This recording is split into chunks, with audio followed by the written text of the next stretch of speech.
Get out of here! You don't belong in this hotel! Ma'am, I'm asking you to leave before I call security. This hotel is not a shelter.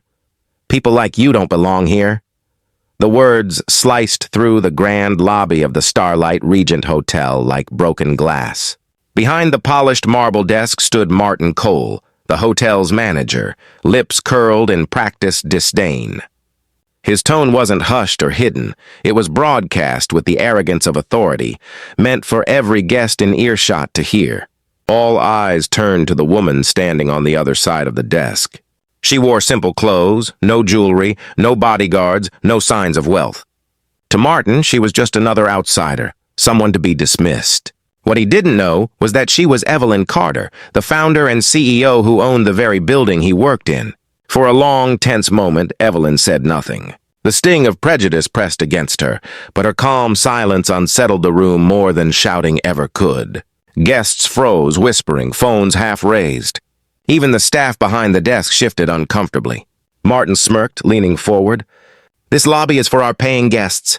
Take your attitude somewhere else. In less than 9 minutes, that smirk would vanish." In less than 9 minutes, the woman he had just tried to humiliate would strip him, and everyone standing behind him, of the jobs they thought were secure. But before we get to that moment of justice, let's rewind to how this story began. The Silver Crown Hotel lobby sparkled with chandeliers and marble floors, a picture of perfection. But perfection shattered when Daniel Price, the manager, snapped his fingers at the clerk beside him. "Lock her card away," he ordered coldly, nodding at Amara Blake's keycard on the counter. "We're not giving her access." The clerk obeyed instantly, sliding the card into a drawer with a smirk. The act was deliberate, meant to erase her as though she didn't exist. Gasps rippled through the crowd. A mother pulled her son closer. A businessman in a navy suit frowned. The cruelty was public now, no longer hidden behind polite words. It was prejudice on display, and everyone saw it. Amara's chest tightened. The sting of humiliation burned deep. This was her hotel, her empire, and yet she was being treated like an intruder. The memory of being turned away from a hotel with her mother at age 13 rushed back, raw and sharp. For a moment, it felt as if history was repeating itself. But she wasn't that powerless girl anymore. She breathed deeply, pulling on the resilience that had carried her from pain to power. Her silence wasn't defeat. It was control. Daniel leaned across the counter, his voice dripping with abuse of power. "You see that? No card, no room. You don't belong here." His words were delivered like a final verdict. The lobby grew eerily quiet. Phones hovered mid-air, capturing the moment. Guests shifted, their unease thick in the air. Even the concierge, Miles Turner, glanced down at the desk, his hands trembling as he wrestled silently with his conscience. Amara said nothing. She simply looked at Daniel, her gaze unflinching, her calm a quiet storm that unsettled him more than anger ever could. And then came the shock. The clerk who had locked away her card leaned in and hissed under his breath, but loud enough for others nearby to hear.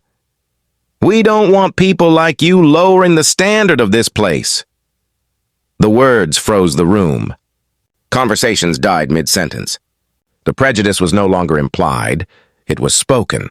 Amara stood tall, her silence louder than their cruelty. Her stillness carried a promise. This wasn't the end of the moment. It was the beginning. 9 minutes until justice began. The air in the Silver Crown's lobby grew heavy. The crowd wasn't just watching anymore. They were absorbing every second of humiliation unfolding in front of them. Daniel Price leaned on the counter, his smirk widening. "See, even my staff knows when someone doesn't belong here. You think you can just walk in dressed like that and fool us into giving you a room?" The words landed sharp, coded in profiling. He didn't care about her reservation. He didn't care about her humanity. All he saw was skin color, clothes, and an easy target. And the staff behind him, clerks who owed their paychecks to the very woman he mocked, nodded or smirked, betraying their silent agreement. One clerk, bolder than the rest, muttered just loud enough, "Probably sneaked in from the bus station." A ripple of laughter followed, cruel and shallow. Betrayal bold and public. Amara stood still, her heart thudding. Humiliation pressed down on her shoulders, but she refused to bow. Instead, she placed her hands calmly on the counter, her face unreadable. Controlled strength radiated from her posture, confusing Daniel more than anger ever could. He mistook her quiet for weakness. "Let me make something clear," Daniel continued, raising his voice so the entire lobby could hear. "This hotel represents excellence. I will not let people like you drag it down." His arrogance dripped with confidence, certain no one would challenge him. But Amara wasn't here to plead. She wasn't here to prove her worth. She had built this empire from the ground up, brick by brick, insult by insult.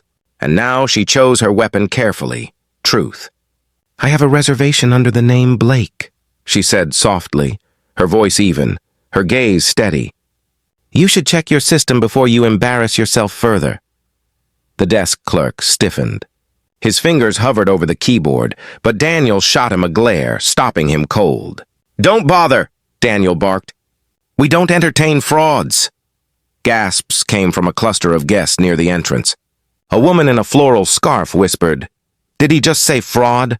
Amara's silence deepened, her calm more threatening than fire. The truth sat like a storm cloud, ready to burst. She didn't need to yell. The accountability was already taking shape. Every word Daniel spoke was digging his own grave. The lobby hung in suspense. Guests whispered, some pulling out phones. The arrogance of one man was about to collide with the truth of the woman he underestimated. And when that collision came, it would leave Daniel Price stripped bare in front of everyone. The silence in the Silver Crown lobby grew unbearable. Guests shuffled their feet, uncomfortable, but no one dared to speak. Phones hovered in trembling hands, capturing fragments of the humiliation. At the far corner of the desk, the concierge, Miles Turner, stood stiff in his neat gray vest. He had watched it all unfold. His hands gripped the brass bell he polished when the incident began, knuckles white. Inside, a war raged. He knew who Amara Blake was. He had seen her photo in the company's leadership binder. He knew the woman standing there wasn't a fraud. She was the founder, the reason the Silver Crown even existed. But fear was a heavy chain. Daniel Price was his manager, and Miles had seen what happened to staff who challenged him. Schedules cut, pay lost in the system, threats whispered behind closed doors. Speaking up felt like stepping into fire. The oppression pressed on Miles like a stone on his chest. Should he risk everything? Should he stay silent and safe? He glanced at Amara. Her posture was steady, her silence deliberate. She was enduring what no one else in the lobby could handle with such dignity. The weight of her calm gave him strength, but not enough yet to move. Daniel, oblivious to the storm building inside his own team, pressed harder. "See, nobody here is going to defend you. Even my concierge knows when to keep quiet." His arrogance echoed through the lobby like a victory lap. Guests flinched, but Daniel smirked, convinced of his power. Miles swallowed hard. His eyes darted to the security cameras, then back to Amara. If she was truly who he thought she was, then every second of Daniel's cruelty was being recorded. That meant the truth had a witness stronger than him, cold, unblinking evidence. A quiet plan began forming in Miles's mind. He would wait. He would prepare. The system itself could expose Daniel's prejudice, and Miles could be the bridge when the moment came. For now, silence was survival, but strategy was empowerment. Amara's eyes flickered toward Miles just for a second. She saw the conflict in his face, the tremor in his grip. Their gazes met, and in that instant, Miles felt a surge of courage. He wasn't alone in this moral struggle. And then Daniel slammed his palm on the counter. "Security!" he barked. "Get this woman out of my lobby right now." The order cracked through the air, jolting everyone. The next move would change everything. 2 uniformed guards appeared at the edge of the lobby, Daniel's command ringing in their ears. The crowd shifted, whispers rising like smoke. "Remove her," Daniel ordered, pointing at Amara with a satisfied grin. "Now." The guards hesitated, unsure, but the weight of management's authority pushed them forward. Guests gasped as the guards approached, their presence making the humiliation physical, visible. It wasn't just words anymore, it was the machinery of discrimination in motion. Amara stood still, her chest tight. The sting of betrayal and prejudice cut deep. Pain surfaced, not from the guards, but from memory. She saw herself at 13 again, standing in front of a hotel counter with her mother. They had begged for a room after a long bus ride. The clerk had looked at their dark skin and simply said, "We're full," even as rooms stood empty. That rejection had branded itself into her heart. And here it was again, decades later, at her own empire's flagship property. The cruelty was recycled, the faces different, but the wound felt the same. But this time, Amara was no child. This time, resilience rose to meet the pain. She inhaled slowly, her shoulders squaring. Each insult, each rejection in her past had built her muscles for this moment. Daniel thought he was breaking her. He was only sharpening her resolve. She let her eyes roam the lobby, scanning the faces frozen in silence. Some looked down, ashamed. Others recorded secretly, trembling at the tension. And then her gaze fell on a young boy clinging to his mother's arm near the entrance. His wide eyes mirrored the fear she once carried. The sight lit something inside her, a spark of legacy. This wasn't just about her anymore. It was about the children watching, the guests hiding, the staff silenced by fear. If she endured this humiliation with grace, she could transform it into fuel. Her pain could become their courage. One of the guards reached for her arm. The crowd held its breath. But before he touched her, Amara stepped back, her voice calm but firm. "Be careful," she said evenly. "You don't know who I am." The words sliced through the lobby like lightning. The guards froze. Guests gasped. Even Daniel blinked, caught off guard by her sudden warning. The boy by the door tugged his mother's sleeve. "She's not scared, Mom," he whispered. And just like that, the first ripple of doubt spread across the Silver Crown's grand lobby. Daniel Price laughed, a cold sound that echoed through the chandelier-lit lobby. "Careful?" He sneered. "That's the funniest thing I've heard all week. You don't scare anyone here. You're just another troublemaker trying to sneak into a place that's clearly out of your league. Gaslighting, pure and calculated." He twisted her calm warning into mockery, as if her very words proved his false narrative. His arrogance swelled with every chuckle, every cruel smirk from the staff standing behind him. The guards hesitated, uncertain, but Daniel waved them forward. "Do your job. Remove her before she embarrasses herself even more." One clerk leaned in toward Daniel and whispered loud enough for Amara to hear. "She's wasting everyone's time. Probably forged the booking anyway." Betrayal again served with venom. The same clerk who should have checked her reservation had chosen to weaponize lies against her. But Amara didn't shrink. Instead, she lifted her chin, her posture radiating assertive dignity. She had faced worse storms. She had built boardrooms out of rejection, skyscrapers out of insults. She wasn't about to bow in her own house. Her voice cut through the tension, steady as steel. "You mistake my silence for weakness. But let me tell you something. Silence is sometimes the loudest truth." Guests shifted uneasily. Phones tilted higher. The crowd wasn't siding with Daniel anymore. Their expressions flickered with discomfort, even shame. The mother near the entrance pressed her son closer, but her eyes were on Amara, admiration breaking through fear. Daniel smirked, trying to cover his unease. "Truth?" he scoffed. "You don't have any. You walked in here with no reservation, no proof, nothing. My staff saw it. Everyone here saw it. You're no one." Amara's eyes narrowed. Her courage burned brighter now, refusing to be dimmed. "Check your system," she replied, her tone firm. "My name is Blake. Look it up if you dare." Her words hung in the air like a challenge, daring Daniel to confront reality. The truth sat waiting in the database, a time bomb hidden behind his arrogance. All it needed was a keystroke. Daniel slammed the desk with his palm, rattling the pens and papers. "I said she doesn't belong here," he barked. "And as long as I run this hotel, my word is final." The arrogance was blistering. The betrayal complete. But the tide in the room was shifting, carried by Amara's unyielding dignity. And somewhere in the lobby, a phone camera zoomed in closer, capturing the very moment Daniel Price's lies began to unravel. Before the truth could be checked, one of the clerks stepped out from behind the desk. His jaw tight, his eyes full of contempt, he reached forward and grabbed Amara's wrist. "Enough of this!" he snapped, yanking her hand away from the counter. The sudden aggression sent a gasp rolling across the lobby. Guests stiffened, horrified. Even the security guards faltered, unsure whether to follow orders or stop the clerk's assault. The physical violation was undeniable. His grip was meant to humiliate, to reduce her to nothing in front of strangers.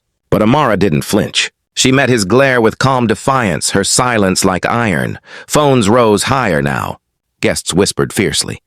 "He touched her," one woman hissed. A man in a navy suit muttered, "This is wrong. Somebody record this properly." The lobby was no longer just an audience. It was a public witness. The tension thickened. The young boy at the entrance tugged at his mother's sleeve. "Mom, he hurt her," he said, voice trembling. His mother's face hardened, fear shifting into anger. She pulled out her phone and started filming too. A spark of activism spread through the crowd. First one, then three, then half a dozen guests lifted their phones, determined to capture every second. Their silence was breaking. Their courage was growing. Amara pulled her wrist free with quiet strength. She didn't shove, didn't retaliate. Her control was absolute. Her voice came low but firm. "You put your hands on the wrong woman. Integrity is about to matter more than arrogance in this place." Her words were like a match dropped on dry leaves. Gasps swept the lobby.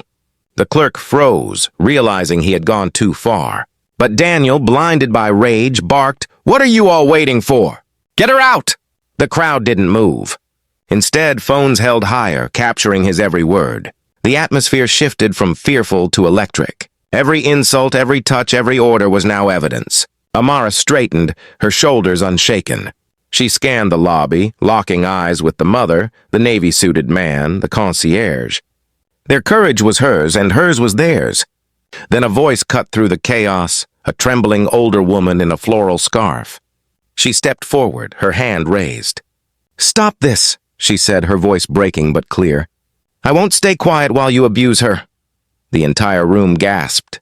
A single witness had broken the wall of silence, and the dominoes were about to fall. The floral scarf woman's words cracked the air like a whip. "Stop this!" Gasps spread across the lobby. Every eye turned toward her trembling frame, her courage startling even herself. Daniel Price blinked, momentarily thrown off. His staff froze, unsure whether to follow his order or acknowledge the elderly guest's stand. Discomfort rippled like a wave. The guests shifted, no longer pretending not to notice.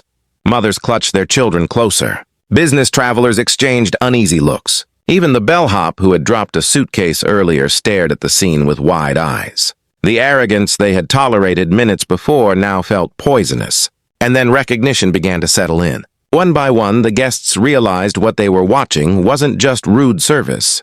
It was humiliation, discrimination, abuse of power right before their eyes. Phones tilted higher, angles adjusted, whispers grew sharper. The lobby wasn't just a hotel anymore. It was a stage, and Daniel was exposing himself as the villain. Amara Blake stood motionless in the middle of it all, her calm a pillar against the storm. Her silence had shifted from vulnerable to commanding, pulling the attention of the entire room. Where Daniel barked and sneered, she radiated control. Where the clerk grabbed, she stood firm. The contrast was undeniable. The collective awakening began. Guests who had stayed quiet now whispered louder. "This isn't right. She didn't do anything. They're humiliating her." A mother with a stroller nudged closer to the circle around Amara, her protective stance speaking louder than words.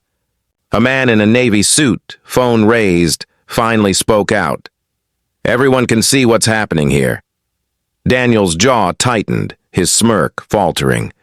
He slammed the counter again, desperate to regain dominance. "All of you, mind your business. This is hotel policy!" But the tide had turned. The crowd no longer feared him. Their discomfort had become solidarity. Their silence had become voice. And through it all, Amara's mind sharpened. She wasn't just surviving humiliation, she was strategically controlling it. She allowed Daniel to continue, allowed every cruel word to sink deeper into the recordings. Every insult was a nail in his coffin. She didn't need to expose him yet. She was letting him expose himself. The floral scarf woman stepped closer to Amara, her voice steadier now. "You're not alone." Daniel's eyes darted from guest to guest, realizing control was slipping through his fingers. And then, as if on cue, a young live streamer in the corner whispered into his phone, "Guys, This is going viral. Daniel Price's face flushed red, his mask of confidence cracking. Viral? He snapped, glaring at the young man with the phone. Put that away before I have security drag you out too. The cruelty in his tone wasn't just directed at Amara anymore. It spilled onto anyone who dared resist him. His prejudice flared brighter under pressure, painting him as a tyrant rather than a leader. The more the crowd pushed back, the more vicious he became. He pointed at Amara with an accusing finger. This woman doesn't belong here. She's a fraud, a liar, a nobody. Look at her, dressed like she just walked in off the street. Do you really think someone like that could stay at the Silver Crown? His words dripped venom, a public crucifixion disguised as authority. But the crowd didn't nod in agreement this time. They stiffened, recognizing the ugliness of his prejudice. A mother with a stroller pulled closer to Amara, as if forming a shield. The navy-suited man shook his head, his live stream capturing every bitter syllable. The floral scarf woman muttered, "Shame on him." Amara remained still, her silence heavy. Every insult Daniel hurled was another rope tightening around his own neck. She let him rage, her calm presence magnifying his cruelty. And then, exposure of truth. The concierge, Miles Turner, finally moved. His voice trembled but carried, "Mr. Price. Her name is in the system." The entire lobby gasped. Guests leaned forward. Even the guards froze. Miles's hands shook as he held up a printed sheet he had quietly pulled from the back system. Reservation under Blake. Paid. Confirmed. Daniel's head whipped toward him. What did you just say?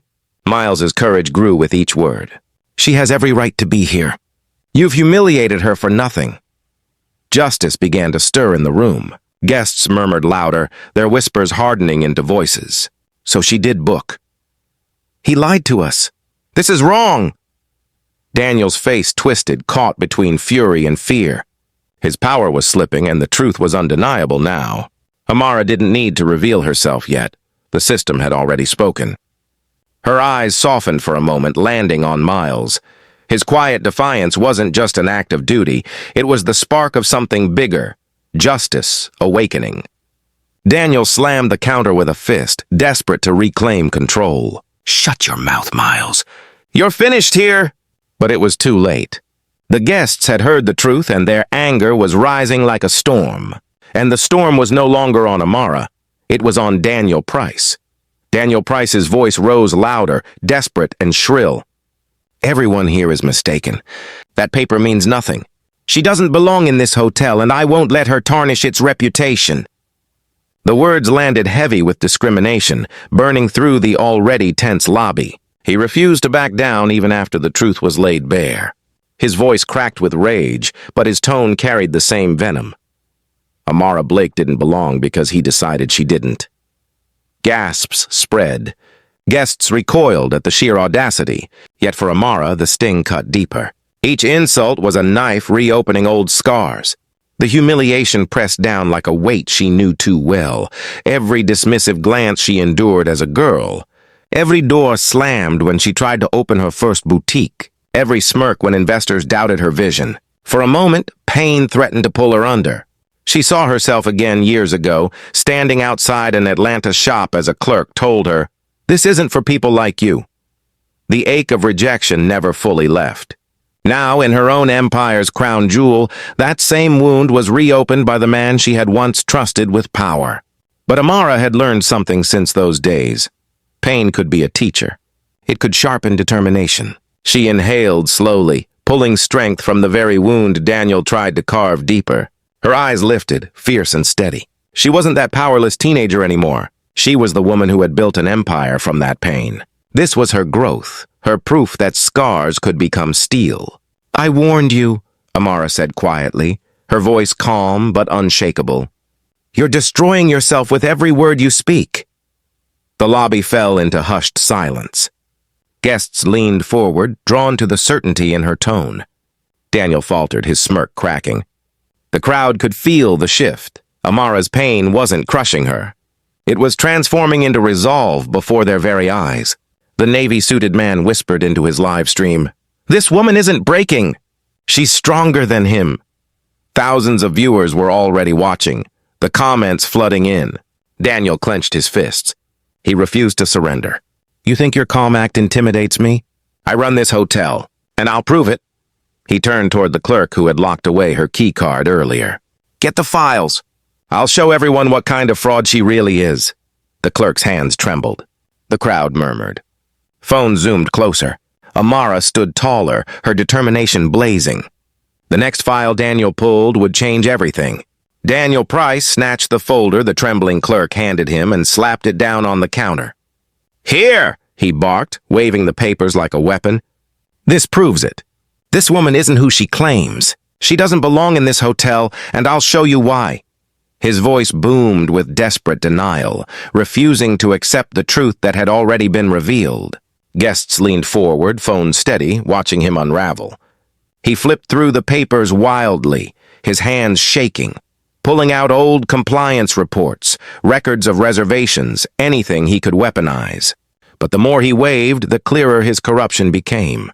Buried in those files were directives, policies quietly designed to profile, reject, and discourage guests who didn't fit the brand. Gasps spread as a page slipped free and fluttered to the marble floor. A man in a navy suit bent to pick it up, eyes scanning quickly. His jaw dropped. This says staff were told to discourage certain appearances at check-in. His voice trembled with disgust. The crowd erupted in whispers. Phones zoomed in on the page. Daniel's face turned pale. He snatched the paper back, crumpling it in his fist. That's taken out of context, he yelled. You people don't understand business. But the truth was too clear now. The system wasn't just biased. It was intentionally designed to humiliate. Amara stepped forward, her calm presence commanding the space. Her voice was low but steady. You think you've exposed me. All you've done is expose yourself. The words rang with accountability, cutting sharper than a blade. The clerk who had locked her key card away lowered his head, shame flashing across his face. Guests murmured louder, their voices rising into anger. Miles Turner, the concierge, finally spoke louder than before. She's telling the truth. I've seen these policies in practice. I stayed silent out of fear, but no more. What happened tonight wasn't a mistake. It was by design. Gasps spread again. His honesty was the crack in the dam. Amara turned her gaze toward him, her expression softening. His voice was shaky, but his courage was real. Loyalty had broken through fear. Loyalty not to Daniel, but to truth. Daniel slammed his fists on the desk, his voice breaking into a scream. Enough! All of you are finished if you defy me! But even as his rage filled the lobby, more staff shifted uneasily. The power he clung to was slipping, and then, from the back of the room, another staff member stepped forward, ready to speak. A young front desk attendant, cheeks pale and hands trembling, stepped out from behind the counter. Mr. Price, she said, her voice cracking, this has gone too far. I won't be part of it anymore. The lobby erupted in murmurs. A staff member breaking rank in front of guests was unheard of. Daniel spun on her, eyes blazing. You stay silent or you'll regret it, he snapped. But she didn't back down. Instead, she turned to the guests, her voice louder now. What happened tonight isn't unusual. We've been told to treat certain people differently, to push them out, to make excuses. I've hated every second of it. Her confession cracked open the room. Gasps swept through the crowd. Phones zoomed in, recording every word. Solidarity was no longer just among guests. It was spreading through the staff, too. One by one, voices rose. She's right, a bellhop muttered. I've seen it, too, another nodded nervously. I did what I was told, but I knew it was wrong. Their honesty fueled a fire the guests could feel. The community in the lobby stirred. The mother with the stroller stepped forward, parking it firmly beside Amara. We're not leaving until this woman is treated with respect, she declared, her voice steady. Other guests nodded, forming a protective circle. The community action was visible, a living wall around Amara. Daniel's face flushed crimson. He shouted over the noise, You're all being manipulated! She's lying to you! But his words rang hollow now. The transparency of the staff's confessions and the evidence in the files stripped him bare. The guests weren't confused anymore, they saw the truth. Amara stood silently in the center of it all, her presence magnetic. She hadn't raised her voice once, but the room was bending toward her. The collapse of Daniel's authority wasn't coming from her. It was coming from the very people he thought he controlled. The navy-suited man lifted his phone higher, streaming live. Everyone watching, you're seeing this in real time. This isn't leadership. It's discrimination, and it's falling apart. Thousands of comments flooded in, fueling the momentum. Daniel's hands shook. He slammed the counter again, but no one flinched this time. The staff who once hid behind him were stepping forward. The guests were united. His power was crumbling. And then, the loud double doors of the lobby swung open. Two figures in tailored suits strode in, briefcases in hand. The executive legal team had arrived. The lobby doors closed with a heavy thud as two sharp-dressed figures strode in. One was Carla Jennings, head of corporate legal, her heels clicking like a gavel with every step. Beside her walked Victor Hale, compliance director, carrying a thick leather folder. Daniel Price's bravado cracked. "What are you doing here?" he demanded, sweat beading at his temple. Carla's voice was cool, precise. "We received reports of an incident at this property, and by the look of things, those reports were correct." Phones tilted toward her. Guests murmured, excitement rippling. The cavalry had arrived. Victor opened the folder, sliding a document onto the counter. Surveillance was flagged. "Everything you've said tonight is on record. Every order you gave, every insult, every violation of policy." The revelation hit the room like thunder. Gasps filled the lobby. Daniel's jaw tightened, his eyes darting nervously toward the cameras mounted on the walls. Carla turned toward Amara, her expression softening. "Ms. Blake, on behalf of corporate, I want to apologize." The truth settled like a stone dropped in water. The guests froze. Whispers surged. "Ms. Blake? Did she just say—" The navy-suited man nearly dropped his phone. "Wait, she's the CEO?" He gasped into his live stream. The comment section exploded. Shock rippled through the crowd. The woman Daniel had tried to humiliate wasn't just a guest. She was the very owner of the Silver Crown Empire. The air shifted. Guests straightened, staff recoiled, the guards lowered their hands. Amara finally spoke, her voice low and steady. "I warned you." "Every word, every action you took. It condemned you, not me." Justice began to unfurl in the room. Daniel staggered, his arrogance evaporating. The staff who had mocked Amara now looked pale, ashamed. Guests leaned in, hungry for what came next. Carla's tone sharpened. "Daniel Price, you are relieved of duty, effective immediately.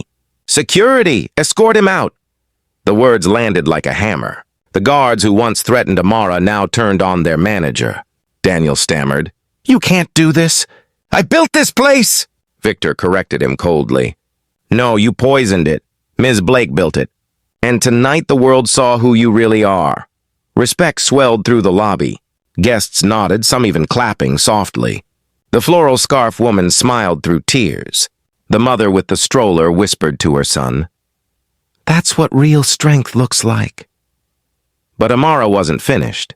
Her eyes swept across the trembling staff behind the counter, and with chilling calm she said, "All of you who stood by him, your time is next." Daniel Price's face went pale as two guards closed in, each gripping an arm. His once commanding voice cracked into a shout. "You can't do this to me! I run this hotel." Amara's calm stare cut through his desperation. "No, Daniel. You ran it into the ground."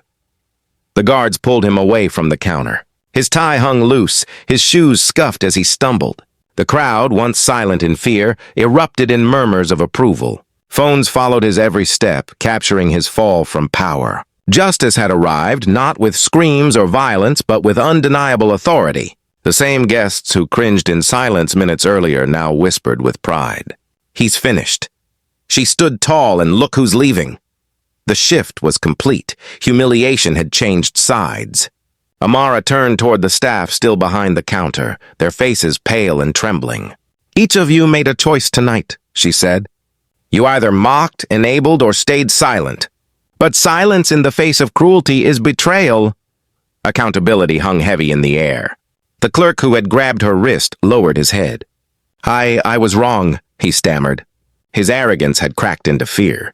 Another clerk who had mocked her appearance whispered, "I only did what I was told." Amara's voice sharpened. What you were told doesn't excuse cruelty. Everyone here is responsible for their actions. And then her gaze softened, turning to Miles Turner, the concierge. His voice had been the first to reveal the truth.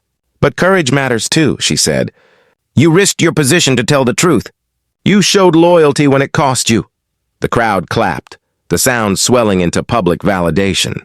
Guests applauded Miles, some patting his shoulder as he stood frozen in shock. His moral struggle had finally transformed into reward. Miles swallowed hard, eyes glistening. I just couldn't stay quiet anymore, he murmured. Amara nodded once. That's what leadership is, doing what's right, even when it's hard. The navy-suited man spoke into his live stream, voice full of awe. She's not just firing people. She's teaching them. This is bigger than one hotel. The floral scarf woman dabbed her eyes with a tissue. She's rewriting the story for all of us, she whispered. And just as the applause died down, Amara raised her hand. Her next words fell like a stone in water. This isn't finished. The rot in this system goes deeper than one manager. The lobby buzzed with energy, the applause fading into a rising tide of voices. A man in a navy suit lifted his phone higher and said clearly, Everyone watching, this isn't just one man abusing power. This is a system designed to keep people out. We all saw the files. The live stream audience exploded with comments, hearts, and angry emojis. His words were echoed by others in the lobby. He's right. I've stayed here before. I felt the same cold treatment. Guests who had once stayed silent now formed a collective voice, their truths spilling into the open. Carla Jennings, head of legal, raised her brows, glancing at Victor Hale. They're not wrong, she murmured. The bias was baked into the policies. The system itself was corrupted. Victor nodded grimly. Tonight exposed it all. Amara listened, her arms folded, her face calm but fierce. She didn't silence them, she let them speak. She understood the power of a crowd that finally found its voice. To her, listening leadership meant giving space for truth to be heard. One mother stepped forward, her teen son clinging to her sleeve. I brought my boy here to see excellence. What he saw was cruelty. Thank God he also saw courage. Her voice broke, but it carried strength. An elderly woman in a floral scarf lifted her chin. I stayed quiet too long, but I won't anymore. What we all saw tonight was wrong, and it must change. The truth was now undeniable, echoing from every corner of the lobby. What had begun as one woman's humiliation had become a movement of witnesses demanding justice. Amara nodded, her gaze sweeping across the room. Every voice matters. Tonight you spoke, and the world will hear. Carla stepped closer, her tone professional but shaken. Miss Blake, I'll initiate a full review of regional directives.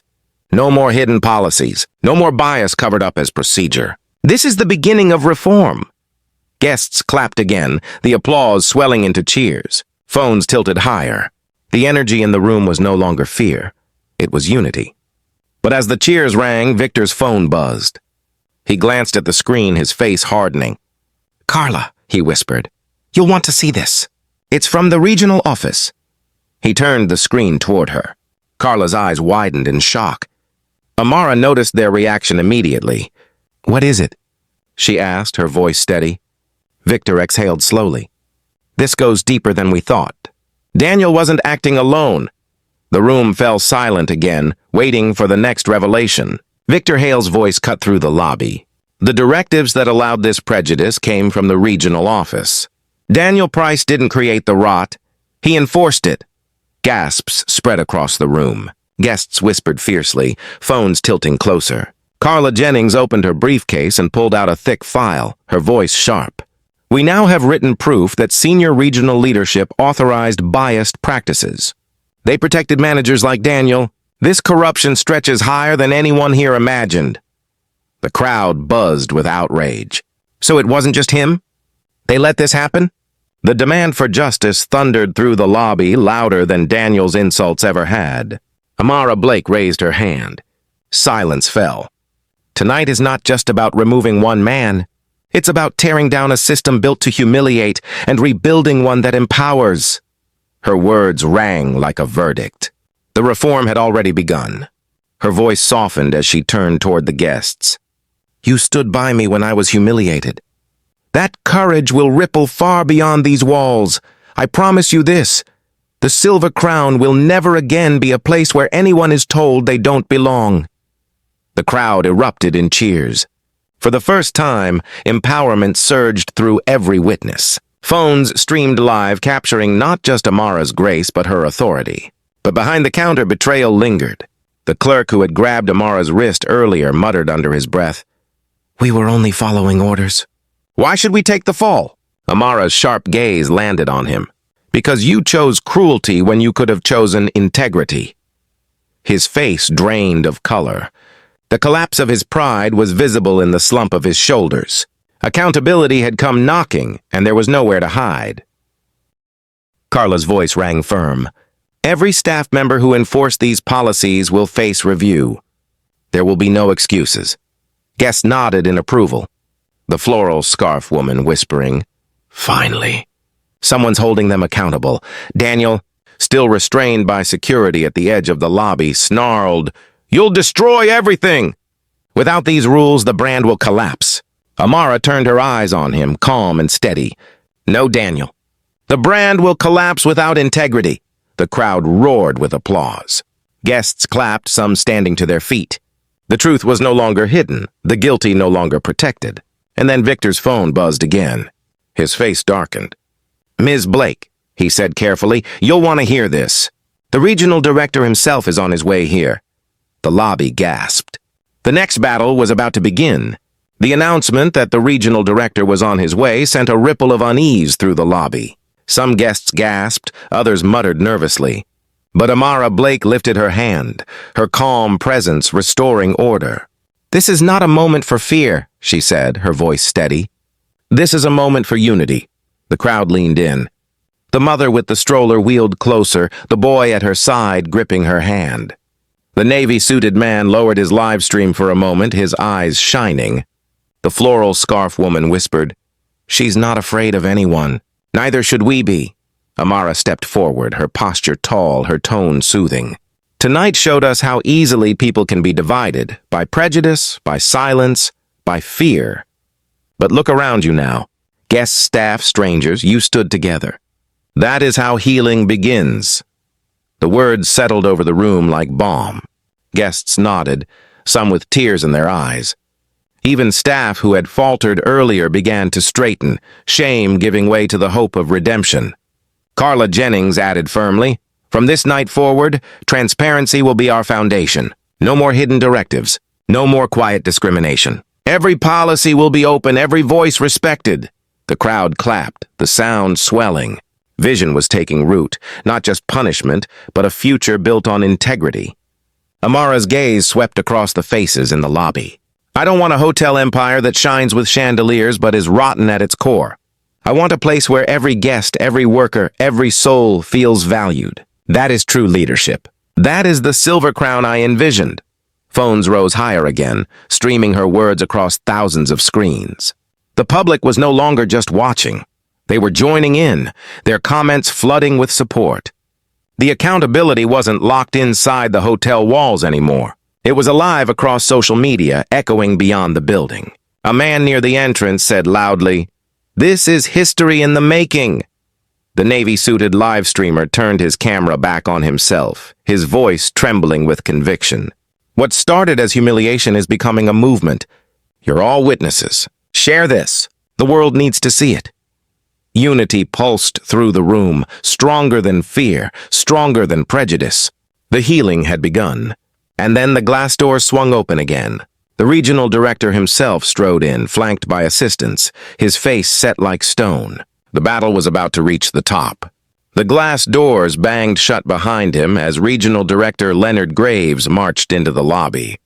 His tailored suit gleamed, but his scowl was darker than the storm outside.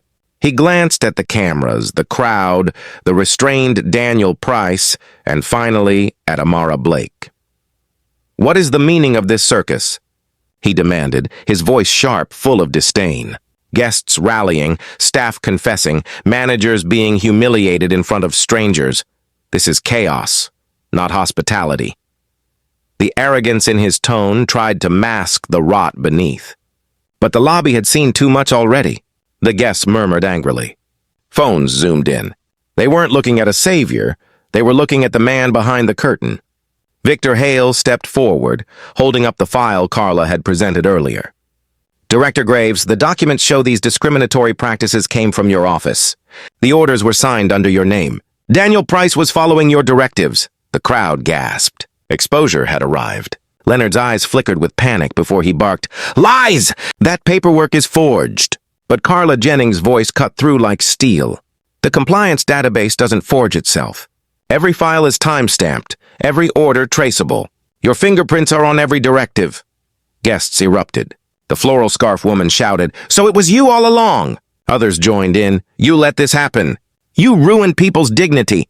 The systemic rot was no longer hidden. It was in plain view, and the public had become the jury.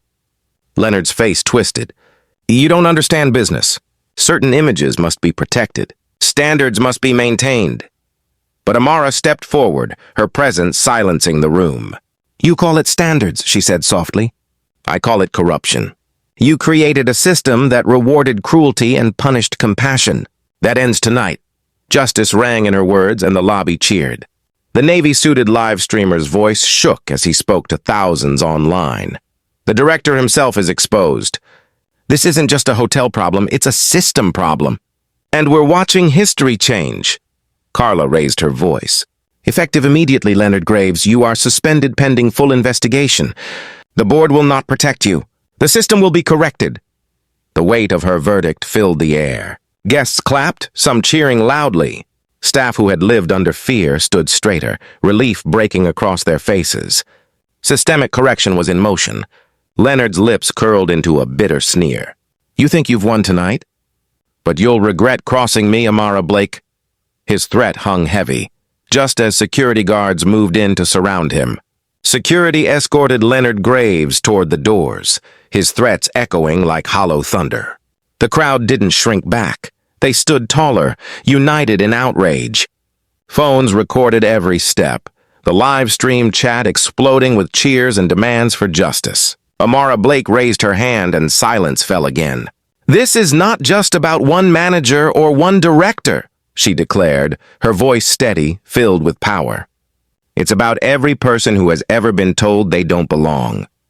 Tonight we end that." Her words rang with empowerment. Guests clapped, some with tears in their eyes. The floral scarf woman dabbed at her cheeks, whispering, "She turned pain into strength." Amara turned to Miles Turner, the concierge who had spoken out when no one else dared. "You chose courage when silence was safer," she said. "From today forward, you're promoted to general manager of this hotel." Gasps filled the lobby, followed by applause. Miles's eyes widened, his voice trembling. I don't know what to say." "Say this," Amara replied gently. "That integrity will always lead the way."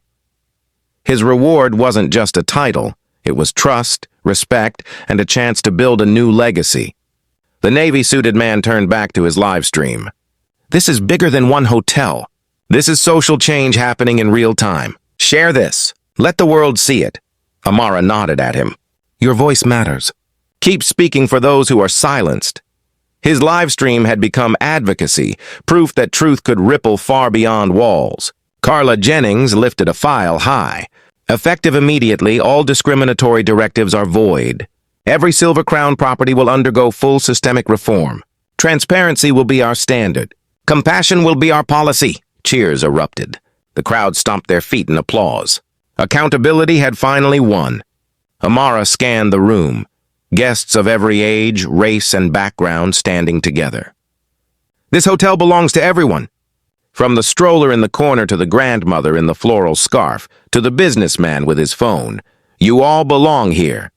That is inclusivity. That is our future." The lobby thundered with applause.